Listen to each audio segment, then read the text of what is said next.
Dari Sewot, Gus, beritahu Pepo, jangan lawan rakyat, pulang di rumah aja, engkusah nyinyir demi ambisi kekuasaan. Penulis, Agfias Lebrik JPB 1 BMKK. Demokrat sebenarnya bukan memerangi buzzer tapi rakyat, karena sudah kesal kekuasaannya sudah mulai luntur, tertinggal hanya 7% saja saat ini pemilih Demokrat, bisa jadi akan semakin nyungsep menjelang 2024. Meski ambisi SBY untuk memaksa AHY jadi presiden, malah makin nyungsep. SBY sendirilah yang akan menenggelamkan partainya sendiri bersama para loyalitasnya.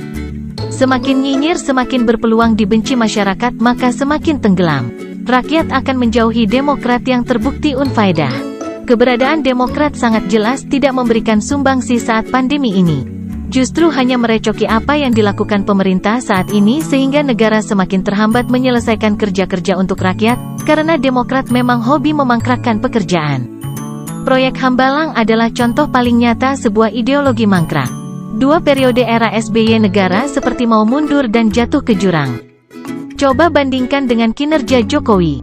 Sudah banyak proyek yang kelar dan terus digarap. SBY Degang hanya terus berupaya menghalang-halangi dengan nyinyiran. Dan semua itu sebagai upaya untuk menutupi kekurangan dan kebobrokannya selama 2 periode itu. Prihatin, Tuhan tidak suka, ayo pulang Gus, di rumah aja. Jadi Demokrat saat ini hanya melawan rakyat, bukan melawan buzzer. Demokrat bakal mengalami penurunan, dan itu artinya akan tenggelam. Jadi sebelum tenggelam, Demokrat ingin memerangi rakyat, tapi sayangnya rakyat yang mengkritiknya disebut sebagai buzzer. Sungguh prihatin, Tuhan tidak suka. Nampaknya Demokrat sangat khawatir dan takut dengan rakyat bukan buzzer. Karena itulah rakyat yang protes dilabeli buzzer. Demokrat tak bisa mendeteksi mana buzzer dan mana rakyat. Pokoknya siapa saja yang mengkritik dan mencela nyinyirannya, semuanya disebut buzzer. Bahkan ketika Anissa Pohan nge-tweet surah Al-Baqarah tapi sayangnya ayatnya di-markup, jadi bahan tertawaan warga. Tapi tetap saja nyinyirannya makin semrawut ngak karuan, dan banyaknya warga yang tidak menyukai sepak terjang Demokrat and Family, semuanya dicap buzzer. Lalu mereka mengokohkan diri bahwa mereka siap memerangi buzzer. Aduh, lebay amat sih. Prihatin deh, apakah sikap Demokrat itu akan memajukan negara? Atau malah mau kembali memangkrakkan pembangunan yang sudah mulai dikerjakan Jokowi? Demokrat tidak pernah berpihak pada rakyat, hanya mikirin kekuasaan yang parlente saja. Bayangkan saja, museum pribadi dibangun demi ambisi nama Ani, padahal rakyat saat ini sangat susah akibat pandemi. Apakah Demokrat tidak pernah menggunakan jasa buzzer? Dulu pernah ada sanjungan kepada AHY lengkap dengan tagarnya, namun sayangnya hampir semua kalimatnya itu seragam, benar-benar sangat mencurigakan.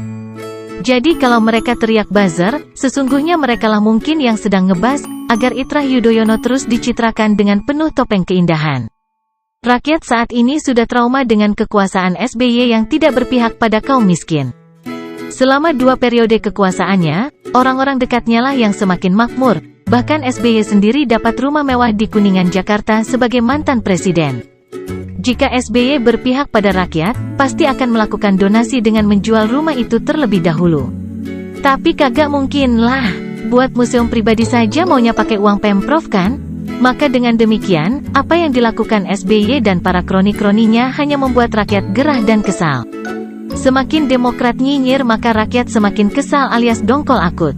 Dan ketika rakyat bereaksi maka disitulah Demokrat menuduh rakyat yang protes sebagai buzzer. Padahal Demokrat pernah mengerahkan buzzer toh.